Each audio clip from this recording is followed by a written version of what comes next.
What's up, you guys? This is Rob from Gay Guy Plays, and today on The Snapshot, it's all about watching them go down when we take a look at the new blade and whip, the Jack Kusar. Now, you can pick up the Jack Kusar's blueprints in the Grenadier lab of your clan dojo, but only once you've completed the appropriate research. Now, do be aware that this does require a Mastery Rank 10 to craft. However, if exploding all over the place has gotten you far too excited to wait, you can always pick this up in the market pre-built along with the weapon slot and catalyst for 175 plat. Now, the Jack Kusar is the third in the blade and whip installment, featuring heat as its sole damage type, and while it holds fast to the same 80 base damage that the rest of the category has also inherited, it is the slowest of the bunch, sitting at a 0.833 attack speed. However, when it lacks in speed, it makes up for in critical supplemental stats. With a whopping 35% chance to crit combined with a 2.5 times critical multiplier, this thing packs quite a punch. But do be aware that at its base, it only sports a 5% status chance, even though this thing is literally on fire.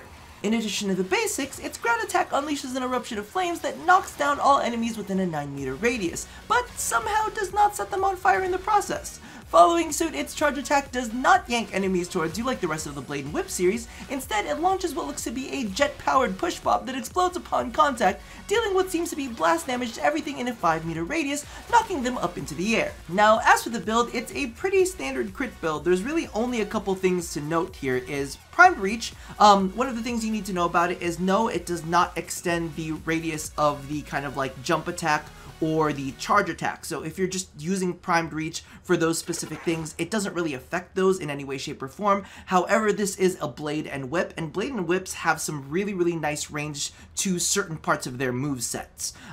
You know, they kind of start off a little bit slow, but once you get them going, you can really get some nice lashes out there. And the other thing that I did put in here is Berserker. Now, the same thing happened with the Guandao.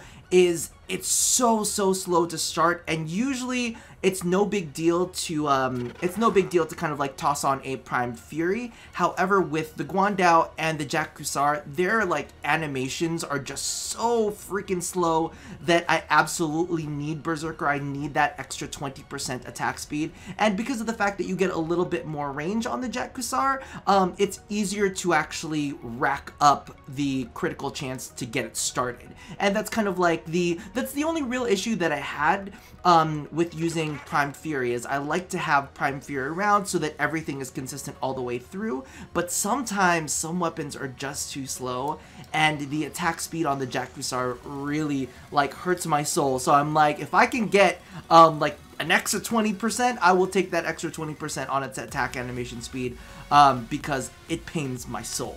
But let's go ahead and take a look at how this performs on some billies. Not that it's going to perform all that well on billies, mainly because of the fact that there is no status to strip armor, but we'll talk about that in a sec. Alright, so by now, you guys kind of already know my stance on solely crit weapons. Crit weapons are absolutely fantastic when you have the ability to shred armor. And one of my favorite ways to shred armor is with my little kitty right there. And as you can see, took that armor out real quick without having to use procs. In fact, this setup would be a little bit better if I was using viral damage, but I think you guys kind of like comprehend the fact that viral damage would be better on this. Right now, what I have it modded for is pretty much star chart play, because corrosive is great against both ferrite armor and great against the big, oh god, what is it called? The fossilized ancients. It's fantastic for those two enemy types, and you know, really for most of the star chart you don't really have to worry about too much. But when we're talking about kind of high-end stuff, you're definitely going to want to find a way to kind of like strip these enemies off of their armor. And as you can see, kitties are a great way to do that. Alright, so now that I've shown you the knockdown potential of this weapon, I've actually turned on Warframe invincibility, because we're going to do a little bit of combat here to show you one of my favorite things about this weapon. Oh my god, the Pushpop grenade just makes me so happy in my heart.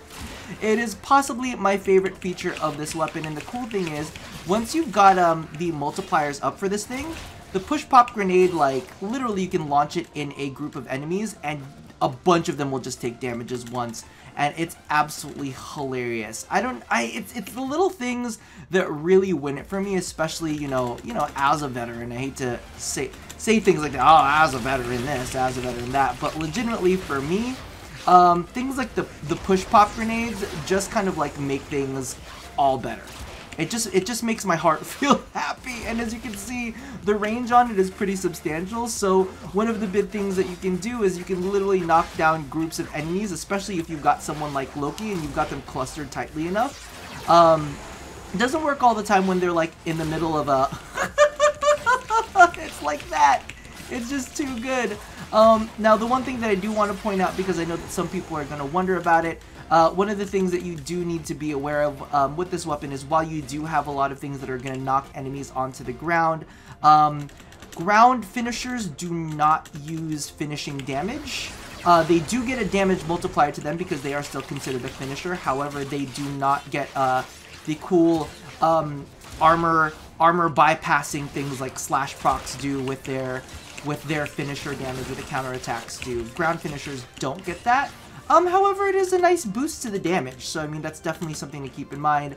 And it just adds to the whimsy of this weapon. I mean, literally you are launching what looks like a push pop at your enemies, and it's freaking hilarious. Look at that. We've got red crit push pops. Oh my god. This is what I dreamed of in my life. Red crit push pops. It's the only way to go. I'm really bent on getting like red crit push pops. Do it, do it. Oh my god. Kitty is giving me like red crit love right now. Thank you. Oh my god. Oh, it just makes me so happy in my soul. I'm bent on...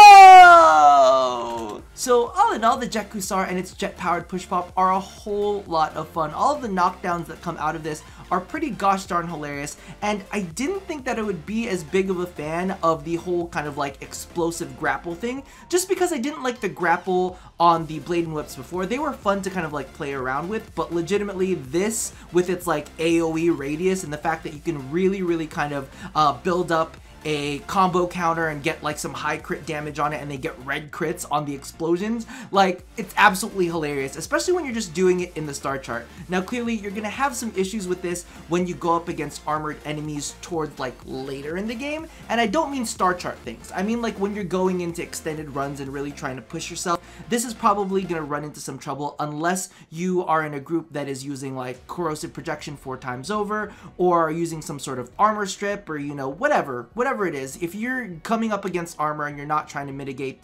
the amount of armor that an enemy has against the Jet Kusar, then you are definitely going to run up against some issues. But the Infested, this is going to be fantastic. Against the Corpus, you're going to have a lot of fun with this against, and practically anything that you fight on the star chart. I'm even going to kind of like bet that you'll probably still be okay if you use these on sorties. You might have some issues with sortie 3 if you're going against the Grineer, but aside from that, this is still going to be a whole lot of fun. So that about does it for the facts and figures. If you guys want to stick around, we're going to have some additional gameplay coming up now. Alright, so I'm going to be completely honest with you. I am really enjoying this weapon, but I am not a fan of its model whatsoever. Like, I've never been into the Grineer aesthetic, and I'm just like, oh, I wish you were just a little bit prettier.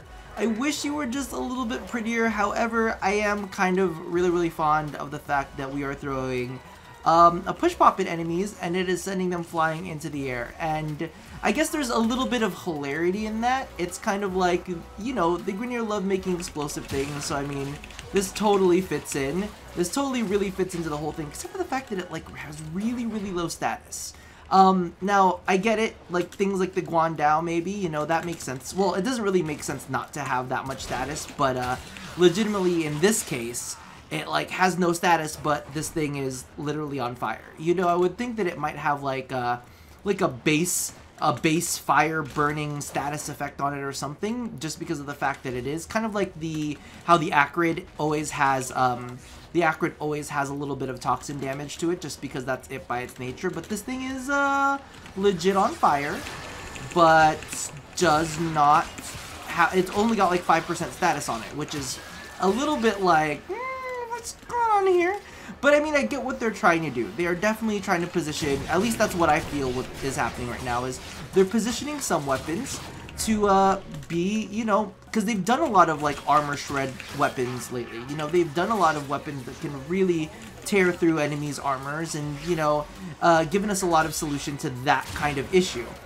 But what they haven't really given us much of lately is crit. And if we kind of like look at what is currently available to us in the Blade and Whip territory, there isn't really much crit going on. I mean, we've got the Meos, and that's got like 5% crit, which is aight, you know, or not 5%, sorry, 15% crit. Oh, let me correct myself with that. And then we've also got the Lasseter, which has a really, really high amount of status. So it's kind of like, all right, so we have our like middle of the road kind of one, little bit of crit, little bit of status on the Meos, and then we've got the one that is super, super high status, which is the Lasseter. And then now we have the one that is really insane when it comes to where are you going with that? When you're going for crit, you know, so now they have their crit one, they have their status one, and they have their kind of like middle of the road one, right? And the thing for me is like, while I do love the crit on this thing, my favorite thing is still that fucking, this like knockdown right here. That just brings me so much joy. And because of the fact that you can, like, by using things like, body count and blood rush, you almost kind of get to like fuel up that explosive, right? It almost feels like you're using your explosives to fuel, or your crit damage to fuel that up. And it's interesting in that way, because it's almost like having, I'm gonna be honest with you, I almost kind of play this a little bit like a sword and gun, a blade and a gun blade. There you go. That's what I'm trying to say. I almost played a little bit like a gun blade, because I think in my head I'm like, oh, okay. Well, you know, I can get a whole bunch of crit statistics from its melee combo, from the melee combo counter with Blood Rush.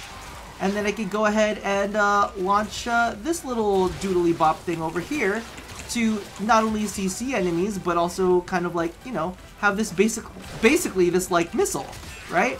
Now, if only ground finishers could like bypass armor. That's one thing. And here's the thing, if they change that, and I got that wrong, I'm so very, very sorry. I checked the wiki, like I literally did a take, and I was like, wait, let's double check that. And the wiki says that ground finishers do not have finishing damage. Sorry for leaving the group, but I think that pretty much proves everything that I need to kind of like get out of my head. It's like, I see where they're going, this totally fits in, I get why they didn't put that much status on this. I don't get why they like basically gave this thing no status. Because when I put in, I think, 2 elemental status mods, it brought it up to like 8%. And I'm like, 8%, or was it 11%? It brought it up to 11%, and I was like, 11%? I don't really know. Like, I think I could just go with full 90 elementals, and I would be a little bit better off. So I can see where they're going. You know, different weapons for different tasks. You know, they have their armor shred one in the Lasseter, right? Because that one can create corrosive. So what they're kind of coming up with this one is, you know, their solution to the infested and the corpus. And I mean, this does work like amazingly for the infested, right? Because it has fire in it, so it can attack the flesh, and I believe you can make it into gas if you need it to be gas damage against the ground creeps, or you could do fire and corrosive to help yourself against the infested ancients. Really, the infested ancients don't have any weakness towards fire though, so that's kind of bullshit right there. But anyway, instead of me continuing to ramble, it's basically different weapons for different factions, and we kind of have to like get used to the fact that not everything is going to work perfectly on everything, and we can't just like we can't just keep pushing ourselves to steamroll higher end content without tailoring our builds or our setups towards that higher end content. I mean, great against the star chart, as you saw, I brought this out to Dara, which is like 30s and 40s, so on Mott, really, it'd probably be approximately the same, unless you're going to stay there for like fucking an hour and a half, which realistically not too many people do unless they're trying to go for that. And if they are trying to go for that extended, you know, if they're trying to go for that extended run, then they know what they're getting themselves into, and they know how to prep ahead for that. They're not going to try to force a weapon that is not meant for that kind of play. Anyway, I'm rambling, so I'm going to stop. Let me know what you guys think about this model, because I mean, I think the model's cool. It's very Grineer-ish. I'm not a big fan of the Grineer, as you guys know, but it looks nice. And am I crazy? Does it look like a Pushpop? Because I think it totally looks like a Pushpop. Regardless, I think that's pretty much it. So as always, love somebody, hurt nobody, and touch yo body. I'll see you guys next time. Bye-bye.